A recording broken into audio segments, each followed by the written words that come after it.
তাকান, এই আগে নদীতে দেখা যেত মরা গরু ভাসতি, এই তারাইল নদী, আমি তো ভাষায় লজিং থাকতাম, কত মরা গরু আল্লাহর ফজলে নদীতে ভাসতে দেখছি। আর ভুগ্র বড় নদীতে তো দেখছি, আমাদের বাড়ির পাশে তো নদী, মাঝে মাঝে দুটি একটা নদী যারা না পাইছে রাস্তাঘাটে বই ডাঙ্গার মধ্যে ফেলাই তুইত, মনে আছে নাকি মরা গরু?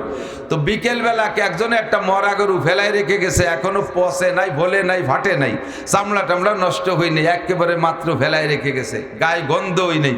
এমন একটা মরা গরু দেহে যদি কেউ প্রস্তাব দেয়, তোমরা এখানে বহু মানুষ আছো, এই মরা গরুর ভাষায় কেউ চুমো দিলি 500 টাকা দেবো। মরা গরুর পাছায় একটা চুমো দিলি, আসেন নাকি কেউ মরা গরুর পাছায় চুমো দিয়া? সবাই কয় বাদ দে, হাও কথা কতিয়া জায়গা পাও না। একজন আইছে কানে কানে কয়, ভাই দিন বইরে ভ্যান চালাইয়া পাইছে 200 টাকা, আর এক চুমোয় 500। আবার লজ্জারও ব্যাপার, সন্ধ্যের পরে চুমো দিলি তুমি টাকা দিবা? কয় তুই যত রাত্রি দিস চুমো দিলি টাকা পাবি। কয় তাহলে সন্ধ্যের পরে আসো। সন্ধ্যের পরে নাকে মুখে আতর টাতর মাখায় গেছে, মরা গরুর বাসায় চুমো দেবে, বিগেত খানিক দূরি থাকতে ব্যাক করছে, কয় না ভাই চুমো দেবো না। কয়েক শয়তান তোর জন্য বেশি আসরেতে বসে রয়েছে, চুমো তোর দিতে হবে। কয় না ভাই, কেউ যদি কোনো জায়গাতে লাইট মারি দেয় আর আমার গোষ্ঠী শুধু জ্বলিয়ে যাবে, পৌঁছে যাবে, যে আমার গোষ্ঠীর ছেলে মেয়ের বিয়ে হবে না, তো তোর গোষ্ঠীতে অমক এক মুরব্বী 500 টাকার লোভে মরা গরুর ভাষায় চুমো দিয়ে টাকা খাইছে, ফিরে চলে গেছে। আল্লাহ মুসকি মুসকি হাসে আর কয়, তোরে দে মরা গরুর ভাষায় চুমো আমি দিয়াতে পারি। আজকে চুমো দিলি 500 টাকা পাইতি, এমন একদিন আসবে যেদিন চুমো দিতি তোর পকেটেতে 500 টাকা লাগবে, বিনা টাকায় তুই চুমো দিতে পারবি না। আমার কাছে সেই ব্যবস্থা আছে। মুসিরা সকালবেলা চামড়াটা খুলে নিয়ে ঢাকার ট্যানারিতে পাঠায় দিয়েছে, প্রাথমিক রিফাইনের পরে চামড়া পাঠায় দিয়েছে ইটালি, ফার্স্ট ক্লাস রিফাইন করে নরম সফট কালারিং করে সুন্দর করে আবার চামড়াটা বাংলাদেশে আসছে। বাংলাদেশে যারা কিতাবাদি বই পুস্তক বাইন্ডিং করে, এই বাইন্ডাররা ওই চামড়াটা কিনে নিয়ে তার পাছার দিকের থেকে এক টুকরা কাইটা একটা কোরআন শরীফের গায়ে বাইন্ডিং দিছে। সেই কোরআন শরীফটা চলে আসছে রামদের বাজারে কুতুবখানায়। আর যেই লোকটারে এই 2 মাস আগে ওই কোরআন মরা গরুর পাছায় চুমো খাইতে বলা হয়েছিল, ওর ছেলেটা এই মাদ্রাসায় ভর্তি হয়েছে পড়ে, এখন সে হেফজো ধরবে। ছেলেটা রামদে যায় গুল্লি দিয়ে ওই কোরআন শরীফটা দেখে এসে বাপের গলা জড়াই দিচ্ছে, আব্বা আমারও ওই কোরআন শরীফ কিনে না দিলে আমি হেফজো পড়বো না, আমারও ওটি কিনে দিতে। আমি শুনে আছি 500 টাকা একদম। এখন ছেলে হাফেজ হবে, কোরআন শরীফ পড়বে, বাপের ভিতরে কত একটা শখ আর স্বাদ, একটা আনন্দ। বাপে ব্যান খান বন্ধক দিয়ে 500 টাকা নিয়ে যাইয়া সেই কোরআন শরীফ কিনছে। মুসলমান কোরআন শরীফ কিনতে গেলে অজু বানায় যায়, তো কোরআন শরীফ নিয়ে হাতে ধরিয়া আগের স্বভাব হলো বুকের সাথে একটা চাপ দেয়, এরপরে মুখে একটা চুমো খায়। তো বুকের সাথে ছোঁয়া লাগাইয়া কোরআন শরীফের যেই জায়গা আগে চুমো দেয়, ভিতরে খুলে চুমো দেয় না, আগে কিন্তু উপরেই চুমো দেয়। যেই জায়গাটা চুমো দিয়েছে ওই জায়গা কিন্তু সেই মরা গরুর চামড়ার ফাঁসা, মরা গরুর পাছার চামড়া, সেইটুক দিয়ে বাইন্ডিং করছে। আল্লাহ কয়, আজকে তুমি সেই জায়গায় চুমো দিলে, পকেটেতে 500 টাকা দিয়ে চুমো দেওয়া লাগছে। 2 মাস আগে ওই জায়গা চুমো দিলে 500 টাকা পাইতি, আজকে সেই জায়গায় চুমো দিতে 500 টাকা লাগছে। তো এই জায়গাটারে দামি বানাইছে কিসে? আল্লাহর কোরআনের ছোঁয়ায়। কথা বলেন ঠিক কি ঠিক না? কিসের ছোঁয়ায়? কোরআনের ছোঁয়ায়। মানুষও দামি হয়। আরে পাহাড় যদি কোরআনের ছোঁয়ায় দামি হয়, জায়গা যদি কোরআনের ছোঁয়ায় দামি হয়, সিরা নেকড়া যদি কোরআনের ছোঁয়ায় চুমো খাওয়ার যোগ্য হয়, রেহালকার যদি কোরআনের ছোঁয়ায় চুমো খাওয়ার যোগ্য হয়, আল্লাহু আকবার, মরা গরুর চামড়া যদি কোরআনের ছোঁয়ায় চুমো খাওয়ার যোগ্য হয়, তাহলে আশরাফুল মখলুকাত মানুষের ভিতরে কোরআন গেলে এ মানুষও দামি হইতে পারে কি পারে না? বিশ্ব নবী বলেন, খায়রুকুম মান তাআল্লামাল কুরআন ওয়া আল্লামা, তোমাদের মধ্যে সবচাইতে দামি ওই ব্যক্তি যেই ব্যক্তি কোরআন পড়ে আর কোরআন পড়ায়, হাফেজ হোক আর আলেম হোক আর পাবলিক হোক, যেই হোক না কারো, কোরআন শিক্ষা করলে আর কোরআন শিক্ষা দিলে উভয়কে আল্লাহর নবী বলেন সবচাইতে দামি। আল্লাহু আকবার। এই কোরআন মানুষের সাথে ছোঁয়া লাগার কারণে লক্ষ লক্ষ মানুষ দামি হয়ে গেছে। আমি আসছিলাম তার আলফুকর মাদ্রাসায়, মূর্খ ছোট্ট মানুষ, আমার মোহতাম শাহ হুজুর, এর আগে আমার ভাই পড়তেন, আলী আকবর ভাইদের সাথে আমার বড় ভাই পড়তেন। আমি আসছি ছোট মানুষ বাড়িতে, সে সময় রোডে গাড়িগুলো চলে না, ব্যাটিং বুটিং নিয়ে বাড়িতে রওনা দিছি, জীবনেও ফুকরো আসি নাই। গোপীনাথপুর বর্তমানে যে জায়গা পুলিশ ফাঁড়ি, ওই জায়গা আসলে আর আটতে পারতেছি না, পয়সা করি নাই। ওখানে এসে ব্যাটিং বুটিং থুইয়ে বসে পড়ছি, তো ঘুম আইছে, বেলা 11টার দিকে ঘুম হয়েছে, ঘুমের তো উঠে দিয়ে যে 3-4টে বেজে গেছে, খিদেতে ব্যাট তৈ তৈ করতেছে, ওই অবস্থায় ব্যাটিং মাথায় করে আসছে হাইটা। ছোট্ট মানুষ। মোহতাম সাহেব হুজুর সে সময় আমাদেরকে নিজে হাতে গোসল করাই দিতেন। ওনার ছেলে মেয়ে নাই, আমাদেরকে ছেলের মতো জানতেন, না খেয়ে আমাদেরকে খাওয়াইছেন। যত সাপোর্ট লেখাপড়ার জন্য হুজুর আমাদেরকে দিয়েছেন। আসছিলাম ফুকরো মূর্খ, সেখান থেকে তফসিরে জালালাইন পর্যন্ত পড়ে আমার হুজুরদের পরামর্শ, তারালি হুজুর, ফলসির হুজুর, মোহতাম সাহেব হুজুর, তারপরে দলগার হুজুর, আক্তার সাহেব, গুলাম কিবরিয়া সাহেব হুজুর রহমাতুল্লাহ আলাইহি, সবই আমার উস্তাদ। ওনাদের পরামর্শে গেছি নানুপুর, সেখান থেকে বাকি মেশকাত পড়ছি, গহরডাঙ্গার থেকে দাওরা পড়িয়া আল্লাহর কোরআনের সাথে এতটুক সোয়ার বদৌলতে সারা বাংলাদেশে আপনাদের দোয়ার ওসিলায় সারা বাংলাদেশ ঘুরি, সব জায়গায় ইজ্জত আর সম্মানের সাথে আসি। আমার ভিতরে জাগতিক সার্টিফিকেট মোটেই নাই, জেনারেল কোনো সার্টিফিকেট নাই। আল্লাহর কোরআনের ছোঁয়া লাগার কারণে আমার মতো একটা নালায়েক, আমার মতো একটা মূর্খ, আমার মতো একটা আনফিটকে আল্লাহ তাআলা এত গ্রহণযোগ্যতা দান করেছে। আমি মনে করি জেনারেল সার্টিফিকেট অর্জন করলে এইটা আমি অর্জন করতে পারতাম না, একমাত্র আল্লাহর কোরআনের ছোঁয়ার কারণে যেটা পেরেছি। কথা বলুন ঠিক কি ঠিক না? আপনাদের এই তারালির এই মাঠ, এই জায়গা এমনি কতবার আসছেন গেছেন, আজকেই মনে হয় প্রথম বড় জামাতে নামাজ হলো না? আজকে, এর আগে কি নামাজ হয়েছে নাকি? এখানে বড় নামাজ হয় নাই, এখন থেকে হবে, এখন থেকে হবে ইনশাআল্লাহ। এই কোরআনের ছোঁয়ায় আল্লাহর রহমতে জায়গাটা দামি হয়ে গেছে। আজকে সকলের অনুভূতিটা ومن يضلل فلن تجد له وليا مرشدا ونشهد أن لا إله إلا الله وحده لا شريك له ونشهد أن سيدنا وسندنا وحبيبنا وطبيب قلوبنا ومولانا محمدا عبد الله ورسوله صلى الله تعالى عليه وعلى آله وأصحابه وبارك وسلم تسليما كثيرا. أما بعد فأعوذ بالله من الشيطان الرجيم. بسم الله الرحمن الرحيم.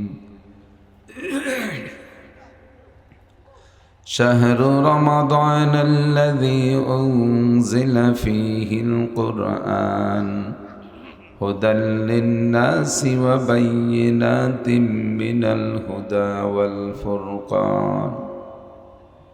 ثم قال الله تعالى إنا أنزلناه في ليلة القدر وما أدراك ما ليلة القدر ليلة القدر خير من 1000 شهر. وقال محمد رسول الله صلى الله عليه وسلم خيركم من تعلم القرآن وعلمه. وقال تعالى وتعاونوا على البر والتقوى ولا تعاونوا على الإثم والعدوان. صدق الله مولانا العظيم وصدق رسوله النبي الكريم. سبحانك لا علم لنا إلا ما علمتنا إنك أنت العليم الحكيم. رب اشرح لي صدري ويسر لي أمري واحلل عقدة من لساني يفقه قولي. رب زدني علما. اللهم بارك لنا في رجب وشعبان وبلغنا رمضان. اللهم أرنا الحق حقا وارزقنا اتباعه وأرنا الباطل باطلا وارزقنا اجتنابه সকলে বলি আমিন। একটু দুরূদ শরীফ পড়ি, আল্লাহর রহমত 10 গুণ বেড়ে যাবে। আল্লাহুম্মা সাল্লি আলা মুহাম্মাদিন ওয়া আলা আলি মুহাম্মাদ কামা সাল্লাইতা আলা ইব্রাহিম ওয়া আলা আলি ইব্রাহিম ইন্নাকা হামিদুম মাজিদ। اللهم بارك على محمد وعلى آل محمد كما باركت على إبراهيم وعلى آل إبراهيم إنك حميد مجيد। তারাইল পূর্বপাড়া বিশ্ব রোড সংলগ্ন পশ্চিম পাশে তারাইল ফোকরা সুলতানিয়া নতুন মাদ্রাসা কাশিয়ানী গোপালগঞ্জ বাংলাদেশের উদ্যোগে আয়োজিত প্রথম বার্ষিক ওয়াজ মাহফিল। মাহফিলের সম্মানিত সভাপতি, প্রতিষ্ঠানের সম্মানিত প্রতিষ্ঠাতা মুরব্বী পীরে কামেল হজরতুল আল্লাম হজরত মাওলানা নুরুল হক সাহেব হাফিজাহুল্লাহ, স্টেজে আমার প্রাণপ্রিয় উস্তাদ হজরতুল আল্লাম আলহাজ হজরত মাওলানা আব্দুর রহমান সাহেব মাদ্দাজিল্লাহুল আলী। আজকের মাহফিল উপলক্ষে মদউউ উলামায়ে কেরাম, এই অঞ্চলের অনেক অনেক উলামায়ে কেরাম, আইম্মায়ে মাসাজিদ, মাদ্রাসার আজিজ আমতুলাবা, প্রাণ প্রিয় দেশবাসী, অত্যন্ত দামি মাসের দামি সময় শাবান মাসের 15ই শাবানের পরে দিবাগত রাত্রে প্রথম সপ্তাহের প্রথম রাত, শনিবারের প্রথম রাত 15 তারিখের পরে আজকে 16 তারিখের রাত, মাগরিবের পরের সময়টা অত্যন্ত গুরুত্বপূর্ণ সময়। আল্লাহ পাক রব্বুল আলামিন এই অঞ্চলের হাজারো লাখো মানুষের মধ্য থেকে বাছাই ছাঁটাই করে নতুন মাদ্রাসার প্রথম মাহফিলে আমাদের অংশগ্রহণ করার তৌফিক দিয়েছেন। শুকর আদায় করি আলহামদুলিল্লাহ। আমরা ছোটবেলায় তারাইল ফুকরা মাদ্রাসায় পড়াশোনা করেছি। সে সময় মাহফিলের একটা আনন্দ উপভোগ করতাম। ধীরে ধীরে বয়স বাড়তেছে, আমাদের বুড়ো হয়ে যাচ্ছি, সারা দেশব্যাপী হাজারো মাহফিল করি, কিন্তু মাহফিল উপলক্ষে একটা আনন্দ ছোটবেলায় যেভাবে অনুভব করতাম, আজকে একেবারে আল্লাহে দিল থেকে বলতেছি, এই নতুন মাদ্রাসার মাহফিলে আমি সেই প্রথম সময়ের স্বাদ এবং আনন্দ উপলব্ধি করতেছি। আপনাদের কার কেমন লাগতেছে আমি জানি না, সকলে বলেন কেমন লাগতেছে? আলহামদুলিল্লাহ। ফাঁকা জায়গা, এখানে এই প্রতিষ্ঠান হবে এটা কল্পনাই ছিল না। আল্লাহর পক্ষ থেকে মঞ্জুর থাকলে এরকমই হয়ে যায়।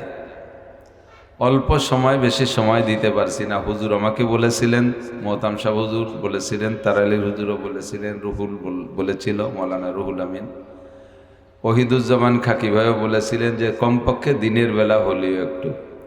তো খুঁজতে খুঁজতে খুঁজতে খুঁজতে আজকে 4 তারিখ আমার একটি মাহফিল ছিল, আছে সেটা এখনো লোহাগাড়ার একেবারে শেষ প্রান্তে মাগুরার কাছে। তো সেই সুবাদে আমি বললাম যে আমি মাগরিবের পরে এই 4 তারিখে সময় দিতে পারি। সেই টাইমটা লক্ষ্য করে আলহামদুলিল্লাহ আমাদের প্রাণপ্রিয় বক্তা, গহরডাঙ্গা মাদ্রাসার সুযোগ্য মুহাদ্দিস, সেও এই তারাইল ফুকরা মাদ্রাসার ছাত্র এবং মোহতাম শাহ হুজুরের হাতে গড়া একটা রত্ন, হজরত মাওলানা মাকসুদুল হক সাহেব, সারা বাংলাদেশের সুপ্রসিদ্ধ বক্তা এবং বড় যোগ্য আলেম, তাকেও পেয়ে গেছেন আপনারা, বলি আলহামদুলিল্লাহ। সব মিলাইয়া আমি অনেক কথাই বলতে পারি, কিন্তু আজকে যেন খুশিতে আমার সব কিছু ব্রেক হয়ে যাচ্ছে। কি যে বলবো, আমি আনন্দে ভাষা খুঁজে পাচ্ছি না।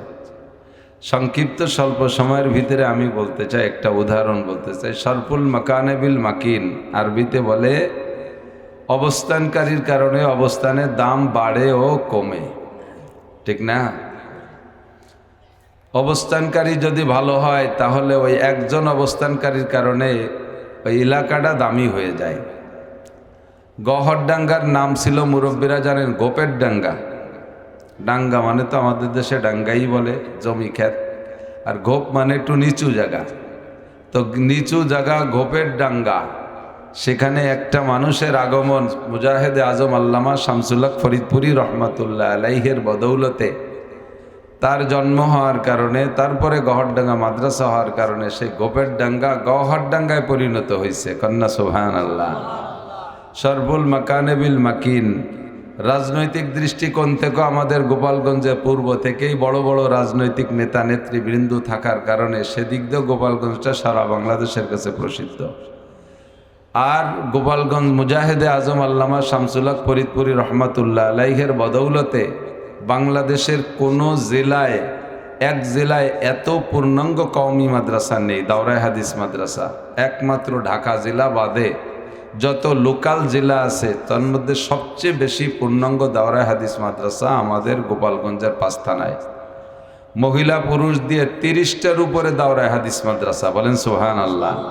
বাংলাদেশের অনেক জেলা আছে, একটি মাদ্রাসাও নাই, একটি কওমি পূর্ণাঙ্গ দাওরায়ে হাদিস মাদ্রাসা নাই। আমাদের গোপালগঞ্জে 30টা মাদ্রাসা দাওরায়ে হাদিস, আর ছোট ছোট তো অসংখ্য মাদ্রাসা। তো আল্লাহর রহমত, এটা হলো বড়দের কদমের বরকত। আর যেই নামটার সাথে মাদ্রাসার নামকরণ করা হয়েছে সুলতানিয়া, আমাদের গোপাল সুলতান শাহী গোড়াদাড়ু সুলতানুল উলুম, আর এটাও সুলতানিয়া।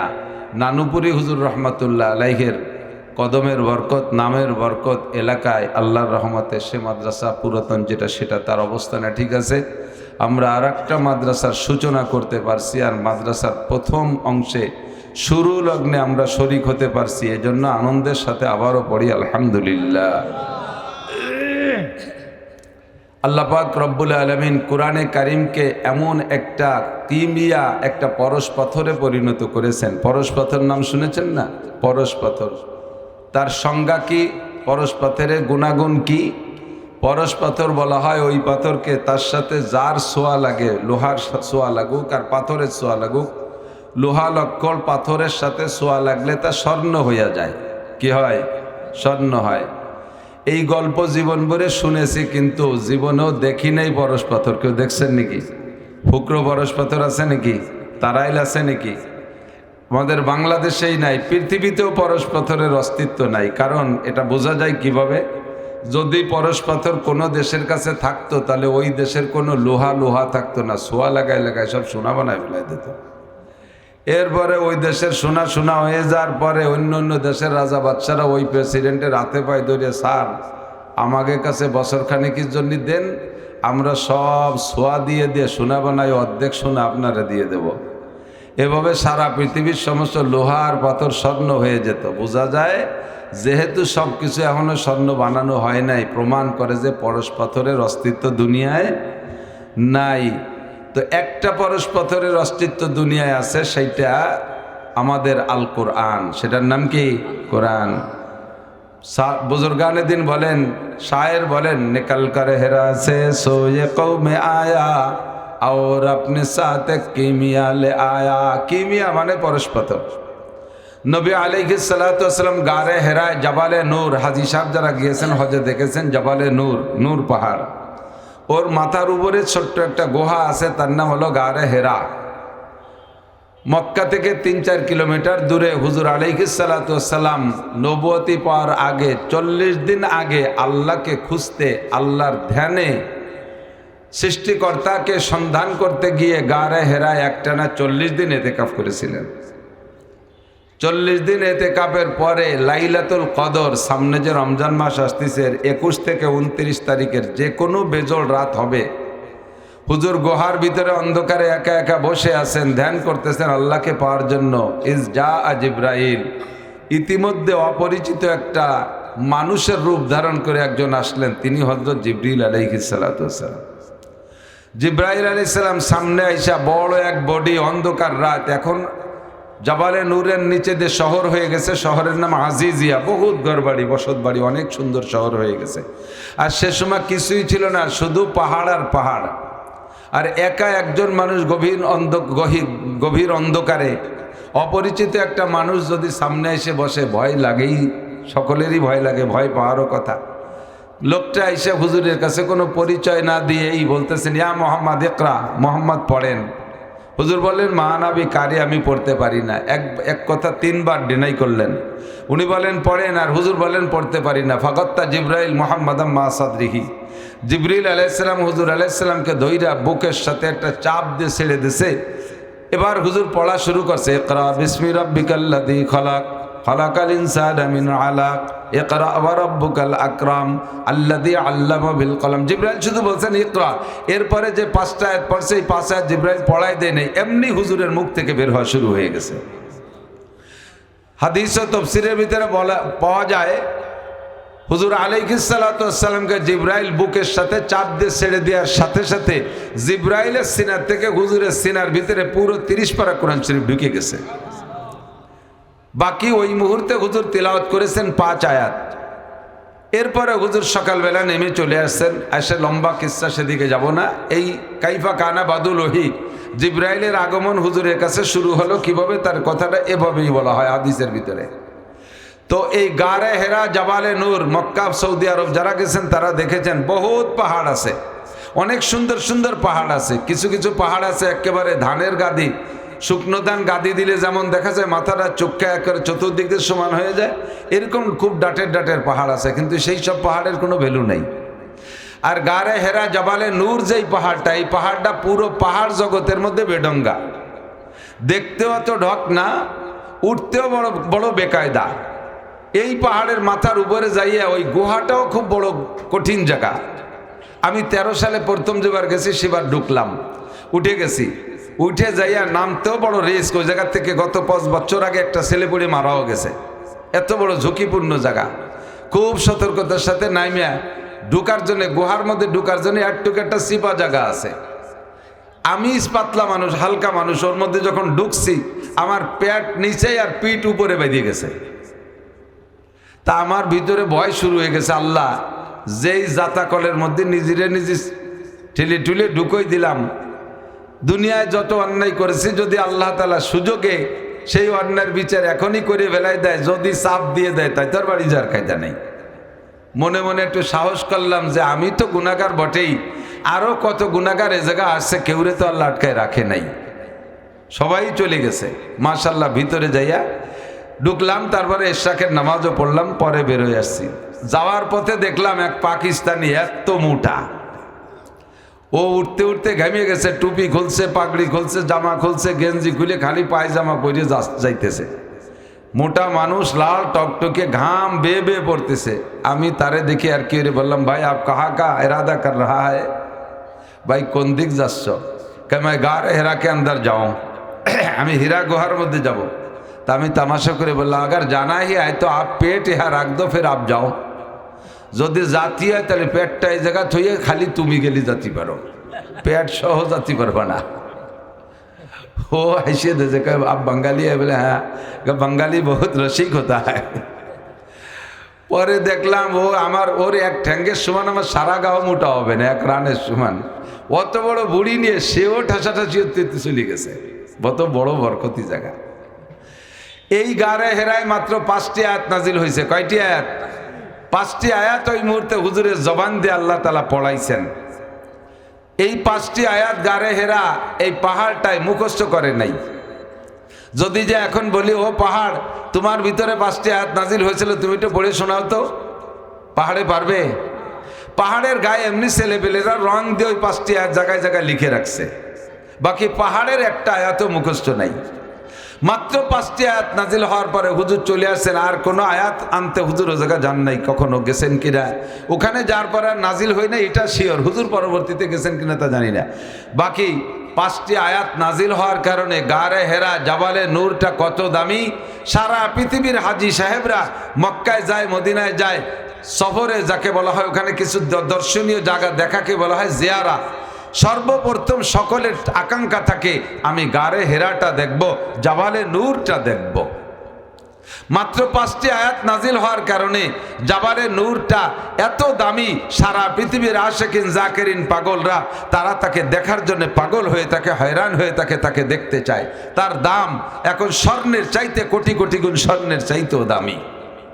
কথা বলেন? এই জাবালে নূরটা এত সম্মানী আর দামি হয়েছে কিসের কারণে? শারবুল মাকানে বিল মাকিন, কুরআন শরীফ নাজিল হয়েছে, ওর মধ্যে ঢুকছে, তার কারণে জায়গাটা পাহাড়টা দামি হয়ে গেছে, ঠিক কিনা?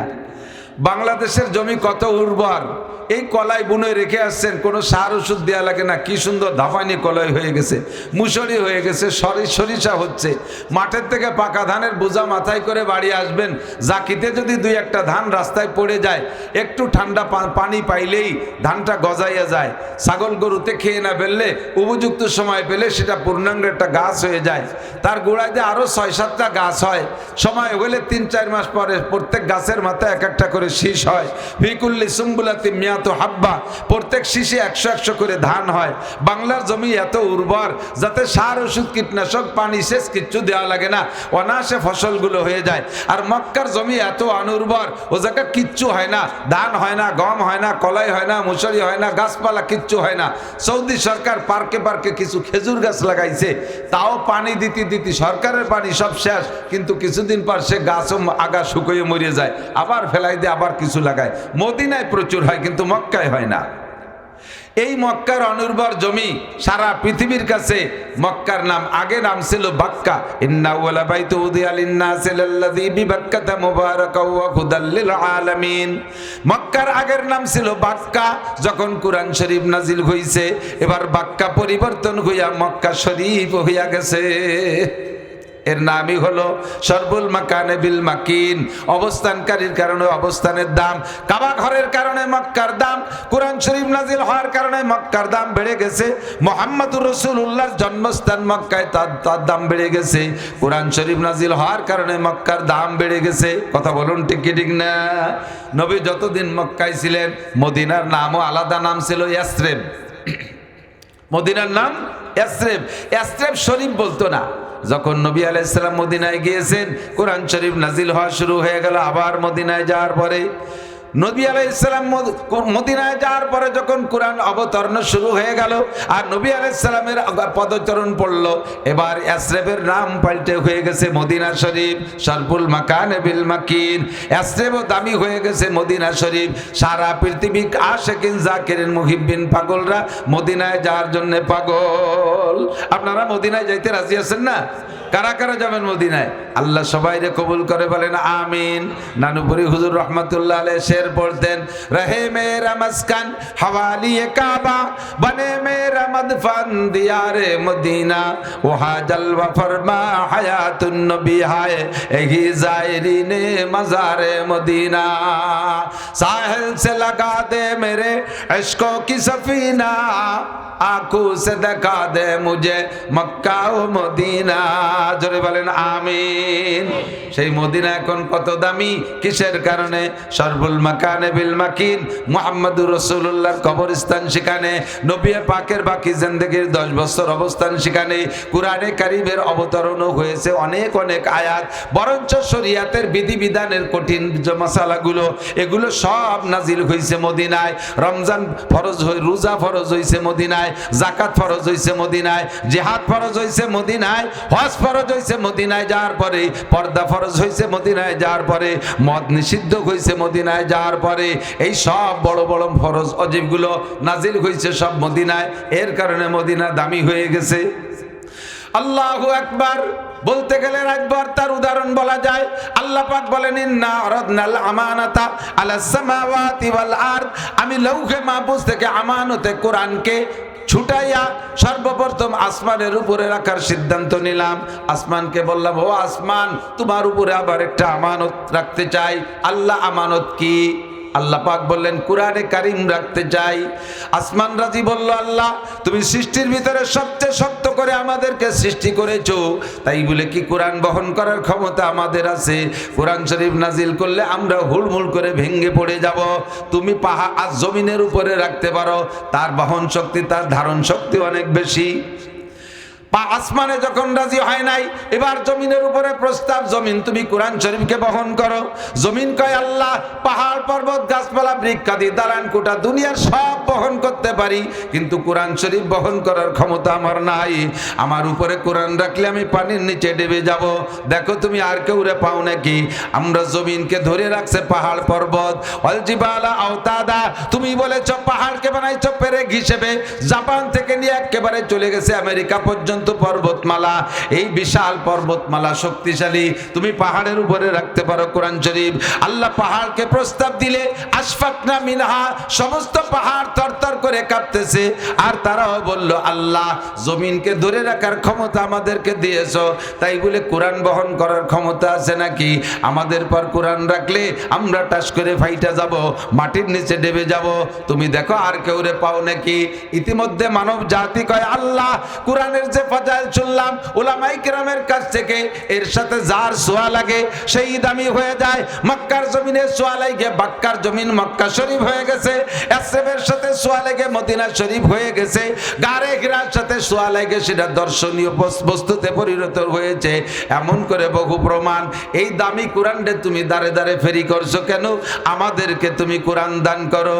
আল্লাহ কয় ওয়াহামালাহুল ইনসান, আসমান জমিন পাহাড় পর্বত কেউ নিতে রাজি হয় নাই, অবশেষে কোরআনে কারীম গ্রহণ করে নিয়েছে মানব জাতি।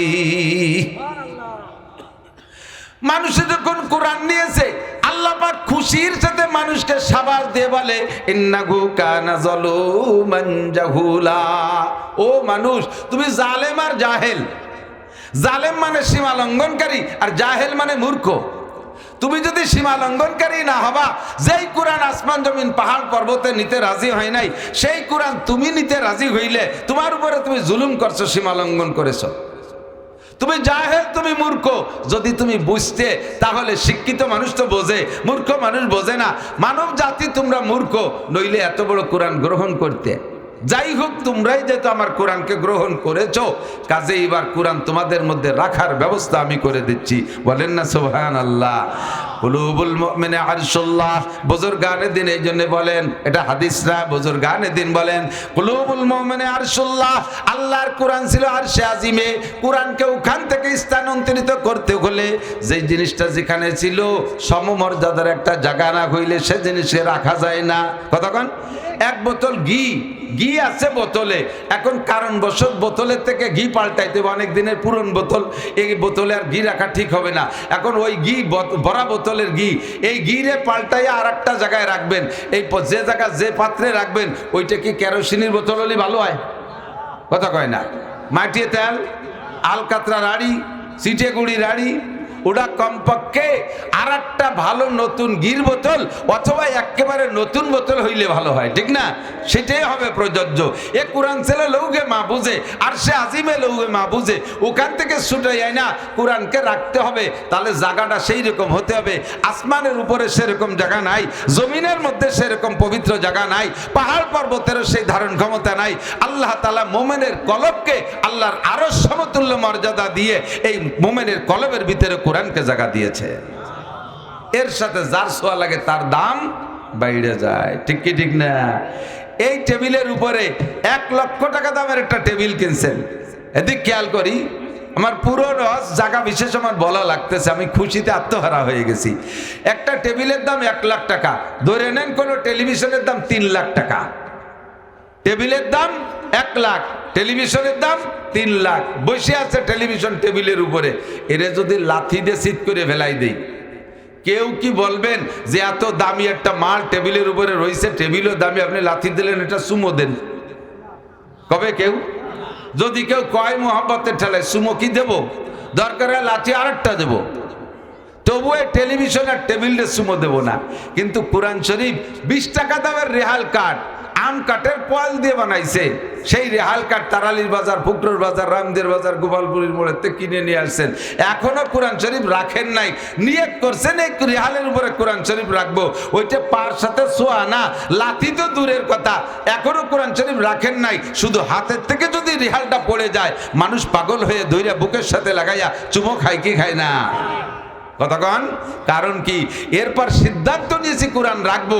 আর যখন রেহাল কাঠের ব্যবহার শুরুই হয়ে যায়, আল্লাহর রহমতে তার দাম কত। মানুষ বুকের সাথে কোরআনের সাথে রেহাল কাঠকে জড়িয়ে ধরে তারে চুমো খায়, খায় কি খায় না? কত দামি দামি কাপড় আমরা ব্যবহার করি, 10,000 টাকা দামের শাল আমার আছে, এই শালটা পায়ের নিচে পাড়া লাগলে কোনো দিন ওই শালরে চুমো খাই না। অনেক সময় প্রয়োজনে বিছাইয়া যায় নামাজ বানায় নামাজ পড়ি, পায়ের তলে বিছে পাড়াই বসে থাকি বিছাইয়া, তবুও কোনোদিন শালরে চুমো খাই না, খাই কেউ খাই না। কিন্তু কোরআন শরীফের গায়ে যে কাপড়টা দেওয়া আছে, কোরআন শরীফ এই এলাকার পাবলিক বাড়ি বাড়ি খুঁজে দেখেন গে কয়টা কোরআন শরীফের গায়ে নতুন কাপড় আছে। কোরআন শরীফের গায়ের জামার কোয়ালিটি মনে আছে? বাড়ি যে খবর নিয়ে দেখেন, সিঁড়া ছায়াত তেনা, পুরন লুঙ্গি যেটা বাদ হয়ে গেছে তার একটু কাটিয়ে, অথবা গামছা ছিঁড়ে গেছে তার আটকুন, অথবা বালির যেটা নালাতে নালাতে আঠা আঠা হয়ে গেছে রবা তুলো বেলাই দিয়ে অপারেশন করে খারে দিয়ে ওর মধ্যে। আর ইদানিং ভালো ব্যাগ হয়েছে হলো শপিং ব্যাগ, এর মধ্যে থই। কতক্ষণ? আমি তো এই ফুকরো মাদ্রাসায় পড়াইছি, আশেপাশে অনেক মসজিদে ইমামতিও করছি, মক্তব্য পড়াইছি। মাঝে মাঝে দেখতাম মেয়েরা কোরআন শরীফ নিয়ে আসতো, ওই ছোট ভাইয়ের হাফ প্যান্ট ছিঁড়ে গেছে এক ঠ্যাং খুলে ফেলাই দিয়ে আর এক ঠ্যাঙের মধ্যে বুঝে দিতে, ও আর সেলাই টেলাই ওরা লাগে নাই। এই হলো কোরআন শরীফের জামা। তো কোরআন শরীফের গায়ে যে জামাই দেন, যত কম দামি কাপড় দেন, যেদিন কোরআন শরীফের গায়ে ছোঁয়া লাগানো হয়ে গেছে ওই দিন থেকে ওই কাপড়টা এতদিন যে জায়গায় ব্যবহৃত হোক আর না হোক, কোরআন শরীফের সাথে ছোঁয়া লাগার সাথে সাথে ওই কাপড়টা চুমো খাওয়ার যোগ্য হয় কি হয় না? পাবলিকে আমরা কোরআন শরীফে ধইরা বুকের সাথে লাগাই, একটা চুমো খাই, সরাসরি ওই কাপড়ের গায়ে প্রথম চুমোটা পড়ে, ঠিক না? হাতের থেকে পড়ে গেলে ধরে উঠে বুকের সাথে লাগাই চুমো খাই, পাঁচ সাথে সোয়া লাগলে চুমো খাই। এই সিরা নেকড়ারে চুমো খার যোগ্য বানাইছে কিসে? কোরআনের ছোঁয়ায়। বলবেন না কিসের ছোঁয়ায়? কিসের ছোঁয়ায়? কোরআনের ছোঁয়ায়। আর একটা লাস্ট উদাহরণ দিয়ে আমি দেখান, এই আগে নদীতে দেখা যেত মরা গরু ভাসতি, এই তারাইল নদী, আমি তো বাসায় লজিং থাকতাম, কত মরা গরু আল্লাহর ফজলে নদীতে ভাসতে দেখছি। আর ভুকরো বড় নদীতে তো দেখছি, আমাদের বাড়ির পাশে তো নদী, মাঝে মাঝে দুটি একটা নদী যারা না পাইছে রাস্তাঘাটে বই ডাঙ্গার মধ্যে ফেলাই থইতো, মনে আছে নাকি মরা গরু? তো বিকেল বেলা একজনে একটা মরা গরু ফেলাই রেখে গেছে, এখনো পচে নাই, ভোলে নাই, ফাটে নাই, চামড়া টামড়া নষ্ট হয়নি, একেবারে মাত্র ফেলাই রেখে গেছে, গায়ে গন্ধ হই নেই। এমন একটা মরা গরু দেহে যদি কেউ প্রস্তাব দেয়, তোমরা এখানে বহু মানুষ আছো, এই মরা গরুর ভাষায় কেউ চুমো দিলি 500 টাকা দেবো। মরা গরুর বাসায় একটা চুমো দিলি, আসেন নাকি কেউ মরা গরুর বাসায় চুমো দিয়া? সবাইকে বাদ দে, হাও কথা কতিয়ার জায়গা পাও না। একজন আইছে কানে কানে কয়, ভাই দিন বইরে ভ্যান চালাইয়া পাইছে 200 টাকা, আর এক চুমোয় 500। আবার লজ্জারও ব্যাপার, সন্ধ্যের পরে চুমো দিলি তুমি টাকা দিবা? কয় তুই যত রাত্রি দিস চুমো দিলি টাকা পাবি। কয় তাহলে সন্ধ্যের পরে আসো। সন্ধ্যের পরে নাকে মুখে আতর টাতর মাখায় গেছে, মরা গরুর বাসায় চুমো দেবে, বিগেত খানিক দূরি থাকতে ব্যাক করছে, কয় না ভাই চুমো দেবো না। কয় শয়তান তোর জন্য বসে আসরেতে বসে রয়েছে, চুমো তোর দিতে হবে। কয় না ভাই, কেউ যদি কোনো জায়গাতে লাইট মারি দেয় আর আমার গোষ্ঠী শুধু জ্বলিয়ে যাবে, পৌঁছে যাবে, যে আমার গোষ্ঠীর ছেলে মেয়ের বিয়ে হবে না, তো তোর গোষ্ঠীতে অবাক এক মুরব্বী 500 টাকার লোভে মরা গরুর বাসায় চুমো দিয়ে টাকা খাইছে, ফিরে চলে গেছে। আল্লাহ মুস্কি মুস্কি হাসে আর কয়, তোরে দেই মরা গরুর বাসায় চুমো আমি দেয়াতে পারি, আজকে চুমো দিলি 500 টাকা পাইতি, এমন একদিন আসবে যেদিন চুমো দিতি তোর পকেটেতে 500 টাকা লাগবে, বিনা টাকায় তুই চুমো দিতে পারবি না। আমার কাছে সেই ব্যবস্থা আছে। মুসিরা সকালবেলা চামড়াটা খুলে নিয়ে ঢাকার ট্রেনারিতে পাঠায় দিয়েছে, প্রাথমিক রিফাইনের পরে চামড়া পাঠায় দিয়েছে ইটালি, ফার্স্ট ক্লাস রিফাইন করে নরম সফট কালারিং করে সুন্দর করে আবার চামড়াটা বাংলাদেশে আসছে। বাংলাদেশে যারা কিতাবাদি বই পুস্তক বাইন্ডিং করে, এই বাইন্ডাররা ওই চামড়াটা কিনে নিয়ে তার পাশার দিকের থেকে এক টুকরা কাইটা একটা কোরআন শরীফের গায়ে বাইন্ডিং দিছে। সেই কোরআন শরীফটা চলে আসছে রামদের বাজারে কুতুবখানায়। আর যেই লোকটারে এই 2 মাস আগে ওই কোরআন মরা গরুর পাশে চুমো খাইতে বলা হয়েছিল, ওর ছেলেটা এই মাদ্রাসায় ভর্তি হয়েছে পড়ে, এখন সে হেফজো ধরবে। ছেলেটা রামদে যায় গুল্লি দিয়ে ওই কোরআন শরীফটা দেখে এসে বাপের গলা জড়াই দিচ্ছে, আব্বা আমারও ওই কোরআন শরীফ কিনে না দিলে আমি হেফজো পড়বো না, আমারও ওইটি কিনে দিতে, আমি শুনে আছি 500 টাকা একদম। এখন ছেলে হাফেজ হবে, কোরআন শরীফ পড়বে, বাপের ভিতরে কত একটা শখ আর স্বাদ, একটা আনন্দ। বাপে ব্যান খান বন্ধক দিয়ে 500 টাকা নিয়ে যাইয়া সেই কোরআন শরীফ কিনছে। মুসলমান কোরআন শরীফ কিনতে গেলে অজু বানায় যায়, তো কোরআন শরীফ নিয়ে হাতে ধরিয়া আগের স্বভাব হলো বুকের সাথে একটা চাপ দেয়, এরপরে মুখে একটা চুমো খায়। তো বুকের সাথে ছোঁয়া লাগাইয়া কোরআন শরীফের যেই জায়গা আগে চুমো দেয়, ভিতরে খুলে চুমো দেয় না, আগে কিন্তু উপরেই চুমো দেয়। যেই জায়গাটা চুমো দিয়েছে ওই জায়গা কিন্তু সেই মরা গরুর চামড়ার ফাঁসা, মরা গরুর পাছার চামড়া, সেইটুক দিয়ে বান্ডিং করছে। আল্লাহ কয় আজকে তুমি সেই জায়গায় চুমো দিলে, পকেটেতে 500 টাকা দিয়ে চুমো দেওয়া লাগছে। 2 মাস আগে ওই জায়গা চুমো দিলে 500 টাকা পাইতি, আজকে সেই জায়গা চুমো দিতে 500 টাকা লাগছে। তো এই জায়গাটারে দামি বানাইছে কিসে? আল্লাহর কোরআনের ছোঁয়ায়। কথা বলেন ঠিক কি ঠিক না? কিসের ছোঁয়ায়? কোরআনের ছোঁয়ায়।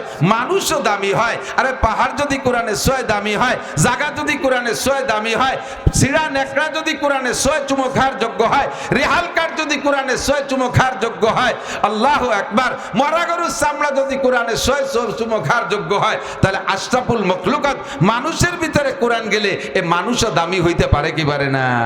বিশ্ব নবী বলেন খায়রুকুম মান তাআল্লামাল কুরআন ওয়া আল্লামা, তোমাদের মধ্যে সবচাইতে দামি ওই ব্যক্তি যেই ব্যক্তি কোরআন পড়ে আর কোরআন পড়ায়, হাফেজ হোক আর আলেম হোক আর পাবলিক হোক, যেই হোক না কারো, কোরআন শিক্ষা করলে আর কোরআন শিক্ষা দিলে উভয়কে আল্লাহর নবী বলেন সবচাইতে দামি। আল্লাহু আকবার। এই কোরআন মানুষের সাথে ছোঁয়া লাগার কারণে লক্ষ লক্ষ মানুষ দামি হয়ে গেছে। আমি আসছিলাম তারাইল ফুকরা মাদ্রাসায়, মূর্খ ছোট্ট মানুষ, আমার মোহতাম সাহেব হুজুর, এর আগে আমার ভাই পড়তেন, আলী আকবর ভাইদের সাথে আমার বড় ভাই পড়তেন। আমি আসছি ছোট মানুষ বাড়িতে, সে সময় রোডে গাড়ি ঘোড়া চলে না, ব্যাটিং বুটিং নিয়ে বাড়িতে রওনা দিছি, জীবনেও ফুকরো আসি নাই। গোপীনাথপুর বর্তমানে যে জায়গা পুলিশ ফাঁড়ি, ওই জায়গা আসলে আর আটতি পারতেছি না, পয়সা করি নাই। ওখানে এসে ব্যাটিং বুটিং থুইয়ে বসে পড়ছি, তো ঘুম আইছে, বেলা 11টার দিকে ঘুম হয়েছে, ঘুমের তো উঠে দিয়ে যে 3-4টে বেজে গেছে, কি দিতে ব্যাট তৈ করতেছে, ওই অবস্থায় ব্যাটিং মাথায় করে আসছে হাইটা। ছোট্ট মানুষ, মোহতাম সাহেব হুজুর সে সময় আমাদেরকে নিজে হাতে গোসল করাই দিতেন। ওনার ছেলে মেয়ে নাই, আমাদেরকে ছেলের মতো জানতেন, না খেয়ে আমাদেরকে খাওয়াইছেন, যত সাপোর্ট লেখাপড়ার জন্য হুজুর আমাদেরকে দিয়েছেন। আসছিলাম ফুকরো মূর্খ, সেখান থেকে তফসিরে জালালাইন পর্যন্ত পড়ে আমার হুজুরদের পরামর্শ, তারালি হুজুর, ফলসির হুজুর, মোহতাম সাহেব হুজুর, তারপরে দলগার হুজুর, আক্তার সাহেব, গুলাম কিবরিয়া সাহেব হুজুর রহমাতুল্লাহ আলাইহি, সবই আমার উস্তাদ। ওনাদের পরামর্শে গেছি নানুপুর, সেখান থেকে বাকি মেশকাত পড়ছি, গহরডাঙ্গা থেকে দাওরা পড়িয়া আল্লাহর কোরআনের সাথে এতটুক সোয়ার বদৌলতে সারা বাংলাদেশে আপনাদের দোয়ার ওসিলায় সারা বাংলাদেশ ঘুরি, সব জায়গায় ইজ্জত আর সম্মানের সাথে আসি।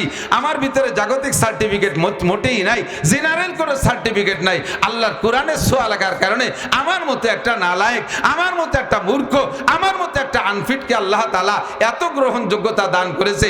আমি মনে করি জেনারেল সার্টিফিকেট অর্জন করলে এইটা আমি অর্জন করতে পারতাম না, একমাত্র আল্লাহর কোরআনের ছোঁয়ার কারণে যেটা পেরেছি। কথা বলুন ঠিক ঠিক না? আপনাদের এই তারালির এই মাঠ, এই জায়গা এমনি কতবার আসছেন গেছেন, আজকেই মনে হয় প্রথম বড় জামাতে নামাজ হলো না? আজকে, এর আগে কি নামাজ হয়েছে নাকি? এখানে বড় নামাজ হয় নাই, এখন থেকে হবে, এখন থেকে হবে ইনশাআল্লাহ। এই কোরআনের ছোঁয়ায় আল্লাহর রহমতে জায়গাটা দামি হয়ে গেছে। আজকে সকলের অনুভূতিটা ব্যক্ত করেন, কেমন লাগতেছে বলেন তো? একটু বলেন আলহামদুলিল্লাহ, একটু বলেন আলহামদুলিল্লাহ। আমরা এর সাথে লেগে থাকতে প্রস্তুত আছি। আমাকে আমার সবকিছু, আমি আজকের থেকে ওয়াদা করলাম, আজকের থেকে প্রস্তুতি নিলাম, ইনশাআল্লাহ বাকি জিন্দগিতে যতদিন আমি বেঁচে থাকি, সুস্থ থাকি, আল্লাহ আমাকে মাঠে রাখে, কথা বলার জবান খোলা রাখে, আমি ইনশাআল্লাহ জানতে পারলে, তারিখটা জানতে পারলে আমার হুজুরের পক্ষ থেকে দাওয়াত দেওয়া লাগবে না, আমি এই মাদ্রাসায় স্থায়ীভাবে থাকার চেষ্টা করবো ইনশাআল্লাহ। আর আপনাদের আরেকটা ফসল, হযরত মাওলানা মাকসুদুল হক সাহেব, সেওই তারাইল ফুকরার ছাত্র, সেওই তারাইল ফুকরার ছাত্র। আলহামদুলিল্লাহ, একটু পরে উনি আসবেন বয়ান করবেন, একটু পরে উনি আসবেন বয়ান করবেন। আমরা দুইজনই একইভাবে প্রতিজ্ঞাবদ্ধ। আর হুজুর নিজের যে অবস্থান যাই থাকুক, হুজুরের ছাত্ররা শাইখুল হাদিস, মুফতি মুহাদ্দিস, বহুত বক্তা হয়ে গেছে। এই মাদ্রাসার মাহফিল করতে বাইরের কোনো বাড়াইতে মৌলবি লাগবে না। আমার হুজুরের গাছের ছাত্র, হুজুরের গাছের ডালপালা পাতাবুতো যা আছে, এতেই দিয়ে ইনশাআল্লাহ এই মাহফিলে যদি 10 লক্ষ মানুষ হয়, হুজুরের ছাত্র বক্তা দিয়ে মাহফিলকে সম্পূর্ণ করা সম্ভব হবে ইনশাআল্লাহ। আপনাদের বিশ্বাস আছে? বিশ্বাস আছে? থাকবেন তো সবাই? আল্লাহ পাক বলেন, আমি আর কথা বেশি বাড়বো না, পরবর্তীতে বয়ান করবে মৌলানা মকসুদ। আমি ছোট্ট একটা কথা বলবো, তাআওয়ানু আলাল বিররি ওয়াত তাকওয়া ওয়ালা তাআওয়ানু আলাল ইসমি ওয়াল উদওয়ান।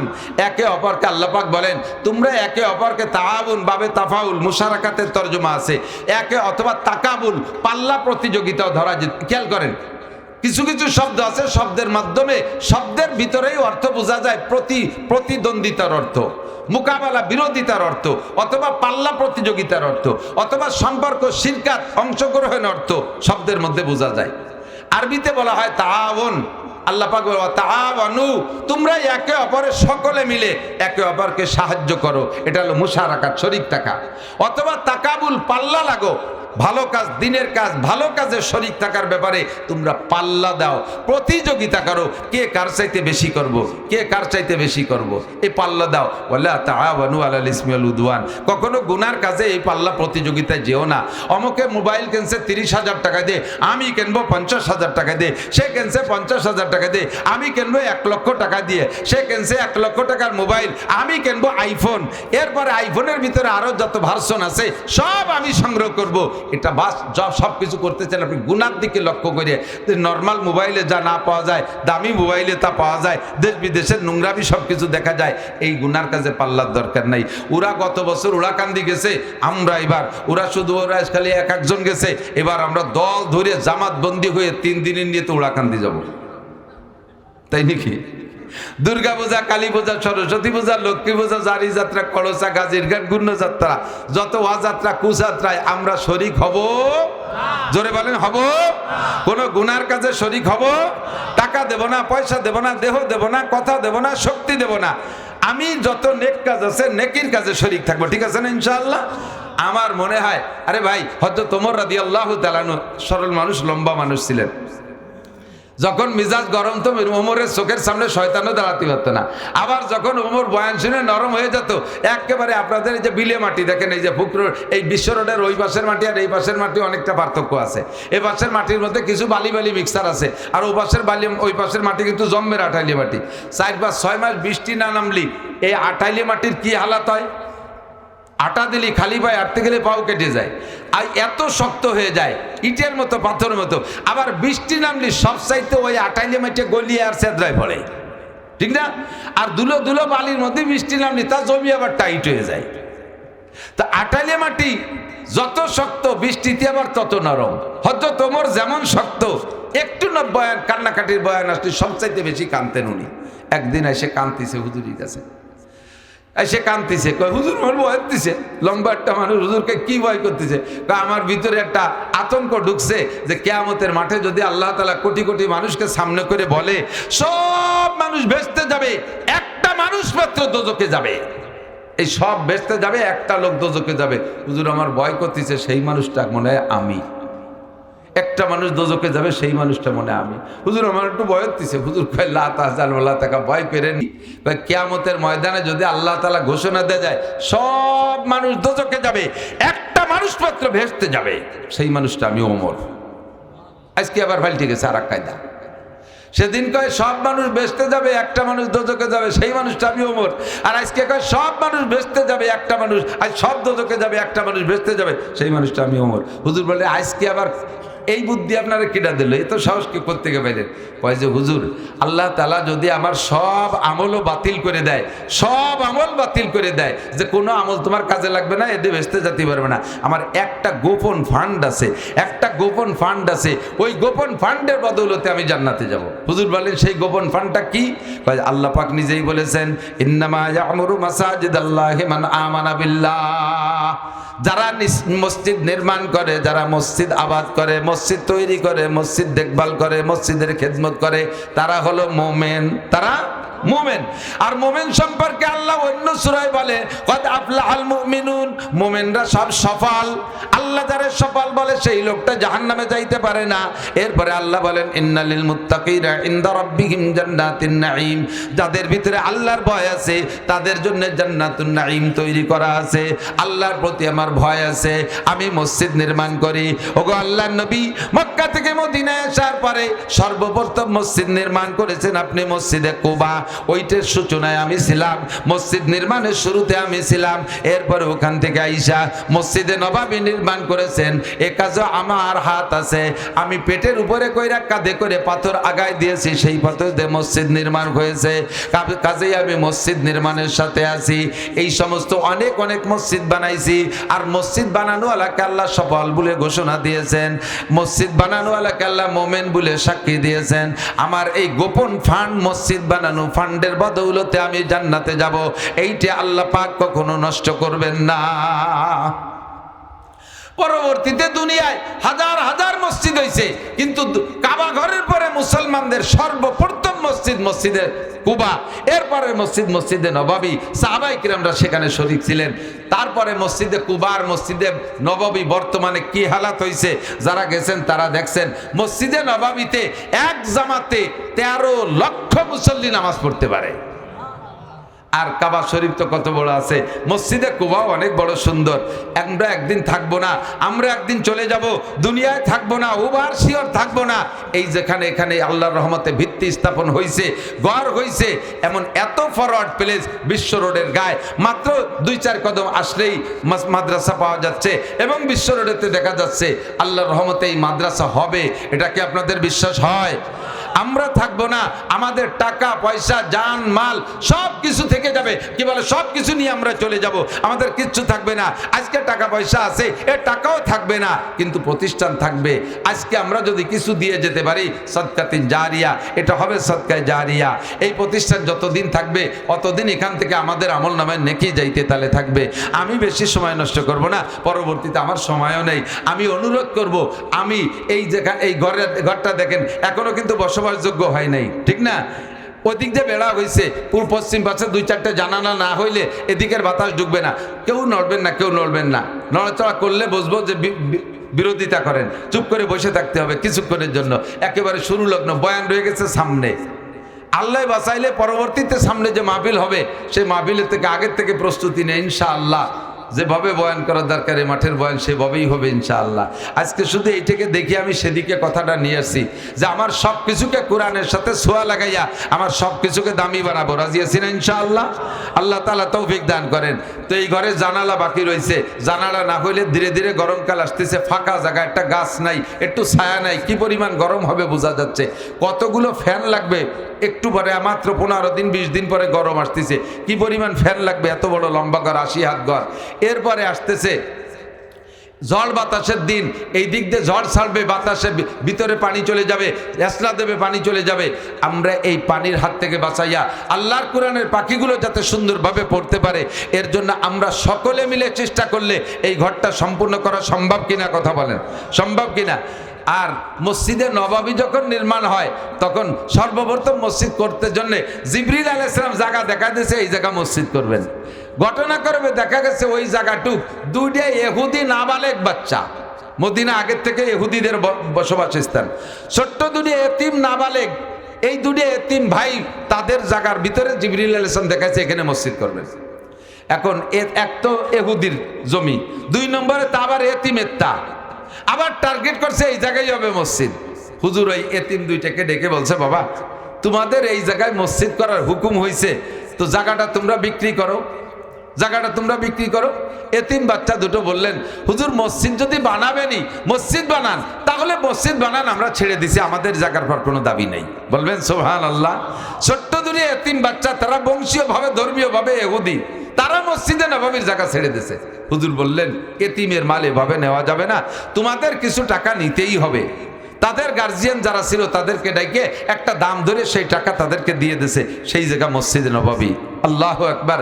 আজকে লক্ষ লক্ষ মানুষ 1400-1500 বছর পর্যন্ত নামাজ পড়তেছে। ও ভাই, এই মাঠে অনেক জায়গাওয়ালা মানুষ আছেন, অনেক জায়গাওয়ালা মানুষ আছেন, এই জায়গাটা হয়তো কেউ দিয়েছে, সাথে আরো বাড়তে তালে আছে। আমরা জায়গা জমি থুয়ে চলে যাব। আমার নিজের বিশ্বাস, আমি বলতেছি, অভিব্যক্তি ব্যক্ত করতেছি, সামনে অনেক কাজ আছে ইনশাআল্লাহ। আমি আমার তৌফিক নিয়ে আমার হুজুরের মাদ্রাসার সাথে পাশে থাকবো, আর্থিক তৌফিক নিয়ে, আর্থিক সহযোগিতা নিয়ে। যদি এই জায়গা আমার 1 বিঘে জমি থাকতো, আমি 1 বিঘে জমি হুজুরকে ছেড়ে দিয়ে যেতাম, হুজুরকে না মাদ্রাসাকে ছেড়ে দিয়ে যেতাম। আপনাদের যাদের জায়গা আছে 2-1 কাঠা 5 কাঠা জমি মাঠ ভরে বিলের মধ্যে ছড়ানো ছিটানো থাকতে পারে, ওখানে আপনি দান করেন 2 কাঠা জমি, 2 শতাংশ জমি। আমরা এই আওয়াজ করতে করতে করতে করতে পাল্টাতে মাদ্রাসার কাছে নিয়ে আসবো। মাদ্রাসার ফিল্ডটা একেবারে রাস্তা পর্যন্ত মাদ্রাসার জমি হইতে হবে, এর সাথে বড় একটা মসজিদ হইতে হবে, এই ঘরের ওই পাশে একটা মসজিদ হইতে হবে। এক সময় এখানে 2000 ছাত্র হবে ইনশাআল্লাহ, 5000 ছাত্র হবে ইনশাআল্লাহ। আপনাদের রেখে যা মসজিদ আর মাদ্রাসায় তারা পড়ালেখা করবে, সেদিন আপনি দুনিয়ায় থাকবেন না, কবরে বসে থাকবেন, ফেরেশতারা আপনার কাছে নিউজ দেবে, খবর পৌঁছাবে, আপনি খুশি হবেন, নেকি পাইবেন। যদি যাদের তৌফিক আছে, জমি খাত আছে, একটু 2-1 কাঠা 2-1 শতাংশ জমি দেওয়ার মতো মনের কোনো মানুষ থাকলে আমি দোয়া করব। সবে মাত্র সবে বরাতের রাতটা গতকাল গেছে, আজকে সারাদিন রোজা রেখেছি আমরা রোজাদার মানুষ দোয়া করব, আল্লাহ তাআলা তাকে দুনিয়ায় দামি দামি জায়গার ব্যবস্থা করে দেবে, আখিরাতে আল্লাহ তাআলা জান্নাতের মধ্যে জায়গা দেবে, দুনিয়ায় হালালভাবে লাখ লাখ কোটি কোটি টাকার মালিক বানায় দেবে। ময় মুরব্বীদের রেখে যা জায়গা থেকে একটু দিচ্ছেন, তাদেরকে আল্লাহ তাআলা জান্নাতের মধ্যে জায়গা দেবেন। থাকলে কোনো আল্লাহর বান্দা মহব্বতের সাথে একটু জায়গা দেওয়ার সিদ্ধান্ত নিয়ে ফেলতে পারেন যে আমি মসজিদ উপলক্ষে একটু জায়গা দেবো। আছেন কোনো আল্লাহর বান্দা একটু হাত দেখতে চাই, থাকলে একটু বলবেন, প্রাণ খুলে দোয়া করব। 1 শতাংশ জায়গা দেবেন, এই জায়গায় না থাকলে দূরে দেবেন, আমরা আওয়াজ বদল করে পাল্টা এখানে নিয়ে আসতে পারবো ইনশাআল্লাহ। এই সিস্টেম আছে। তারাইল বুকরা মাদ্রাসার প্রথম জায়গা কট্টুক ছিল, আমার চোখে ভাসতেছে, এখন কত বড় জায়গা, ধীরে ধীরে আওয়াজ করতে করতে এভাবেই বড় হয়ে গেছে জায়গা ইনশাআল্লাহ। ভিতরে ভিতরে রেডি হন ইনশাআল্লাহ, আমরা এখানে জায়গা দেব, আল্লাহ তৌফিক দান করুক, জোরে বলেন আমিন। আর এই জায়গাটা মাদ্রাসার টিন আনা রয়েছে, অনেক টিন, প্রায় 80,000 টাকার উপরে টিনের দোকানে বাকি রয়েছে, এ টাকাটা তো তাদেরকে দিতে হবে। তারাও অনেক দান করে, টিনের দোকানদাররা অনেক ছাড় দেয় মাদ্রাসায়। বাকি এই যে দিনাটা মোটা টাকাটা রয়েছে, এই টাকাটাও আমাদের পরিশোধ করতে হবে, এই পাশের বেড়া দিতে হবে, এই ডোয়াটা করতে হবে, ফ্লোরটা সুন্দর করতে হবে, কারেন্টের লাইন আনতে হবে, এরপরে ফ্যান লাগাইতে হবে, অনেক অনেক কাজ। তো যাদের যেমন তৌফিক আছে, 1 বান টিনের টাকা, 1 বান টিনের টাকা, 2 বান টিনের টাকা মোহাব্বতের সাথে একজন মানুষ বলবেন তাআবানু আলাল বিররি ওয়াত তাকওয়া, আপনারা দিয়ে এ পর্যন্ত নিয়ে আসছেন। হাফেজ আইয়ুব আলী সাহেব 5000 টাকা, জোরে বলেন আলহামদুলিল্লাহ। উনার সবগুলো ছেলে মেয়ে আলেম আলেমা, একটা ভাগ্যবান বাপ উনি, অনেক সন্তান। আমার মনে হয় এ পাশে ওনার মতো অত সন্তান অনেকেরই নাই, সবগুলো মানুষ হয়ে গেছে। মাওলানা রফিকুল ইসলাম 5000, 2000 টাকা। এই যে ফরহাদ না, এই যে আমাদের ফরহাদ সমিলের মালিক ফরহাদ ভাই 5000, আল্লাহ দান কবুল করেন, হালাল ভাবে অনেক টাকার মালিক বানাই দেন, সুস্থতার সাথে লম্বা হায়াত দান করেন। কিরাম সোহরাব হোসেন পরানপুর 5000, আল্লাহ দান কবুল করেন। মিরাজসরের আইব কাজী একটা টিউবওয়েল দেবে, মাশাআল্লাহ আলহামদুলিল্লাহ। কেউ উঠবো না, 1জন 2জনের উঠা দেখলে আরো 2-1জন উঠবে, পরিবেশটা নষ্ট হবে, এই ক্ষতিটা হয়ে যাবে। হ্যাঁ, প্রবাসী হাসান, আবুল হাসান 1 লক্ষ টাকা সৌদি থাকে, বলেন আলহামদুলিল্লাহ। আল্লাহ হাসানকে হালাল ভাবে লাখ লাখ কোটি কোটি টাকার মালিক বানায় দাও, প্রবাসী জীবনকে সুখময় করে দাও, তারা আজীবন এই মাদ্রাসার আজীবন সদস্যর মধ্যে নাম লেখায় নাও, সবাই বলেন আমিন, সকলে বলেন আমিন। আল্লাহ কবুল করেন। আছেন আর কোন আল্লাহর বান্দা একটু বলবেন 5000, 2000, 3000, 5000, 2000, 3000 টাকা অনেকেই আছেন দেওয়ার মতো, তৌফিক আছে, একটু মহব্বতের সাথে দিয়ে যান। অসহায় গরিব গুরাবারা এখানে পড়বে, তারা কিভাবে বর্ষাকালে বৈশাখ জ্যৈষ্ঠ মাসে ঝড়ের সময় পড়বে, কাদার ভিতরে কিভাবে আসে। আমির হামজা 10,000, আল্লাহ, হ্যাঁ তালুকদার, আমির হামজা তালুকদার 10,000, সবাই বলেন আলহামদুলিল্লাহ। আল্লাহ তাকে হায়াতে তৈবা বাড়ায় দাও, হালাল ভাবে অনেক টাকার মালিক বানায় দাও, সুস্থতার সাথে লম্বা হায়াত দান করো, সবাই বলে আমিন। ইউনুস তালুকদার 10,000 টাকা, ওই পিছনে হাসান তালুকদার 5,000, তারপরে কায়েম তালুকদার, কায়েম সর্দার 5,000, হাসান তালুকদার 5,000, ঠিক আছে তো। হোসেন সর্দার 1000 টাকা নগদ, ইসরাফিল চেয়ারম্যানের ছোট ছেলে 10,000, সবাই বলেন আলহামদুলিল্লাহ। আল্লাহ দান কবুল করেন, নেক হায়াত দারাজ করেন, হালাল ভাবে লাখ লাখ কোটি কোটি টাকার মালিক বানায় দেন।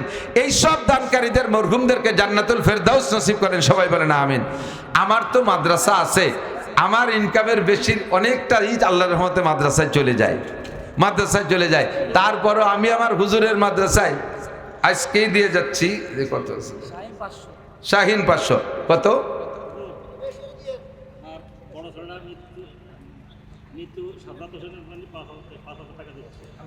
ওনার বড় ছেলে সাজ্জাদ হোসেন ইন্তেকাল করেছে, তার জন্য 5,000, আল্লাহ তাকে জান্নাতি করে, সবাই বলেন আমিন। এবং তার মৌলানা রিয়াজের ভাই চিনি তো, আমার এখন নগদে 2,000 টাকা লিখে রাখেন।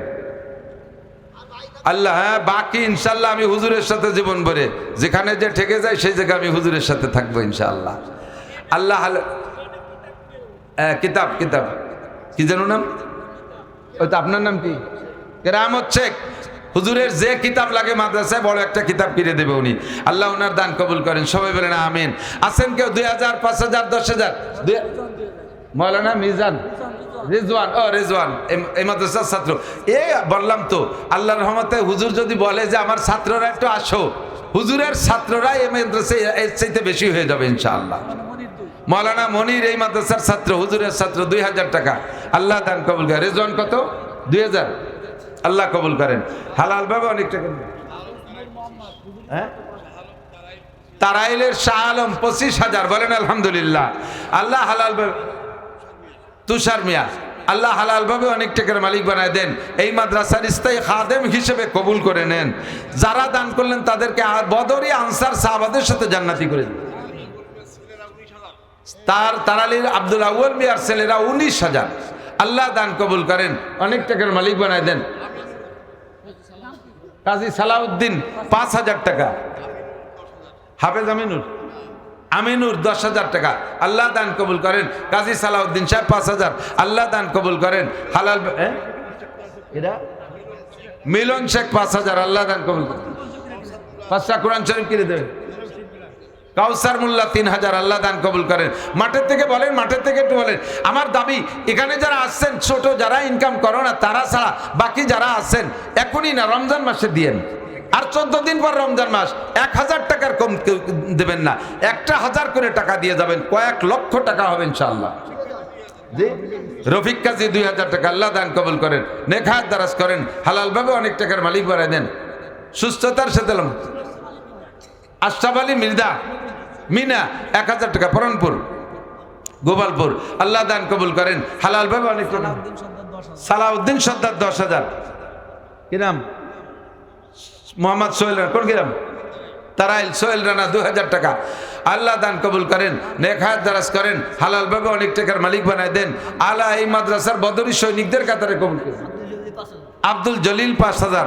আল্লাহ দান কবুল করেন, হায়াতে তো বাড়াই দেন, সুস্থতার সাথে লম্বা হায়াত দেন, হালাল ভাবে অনেক টাকার মালিক বানায় দেন। ওই যে বড় টাকা উঁচু করে এই টাকাটা নিয়ে আসেন। হাফেজ নূর মোহাম্মদ 5,000 টাকা। আল্লাহ দান কবুল করেন, নেক হায়াত দারাজ করেন।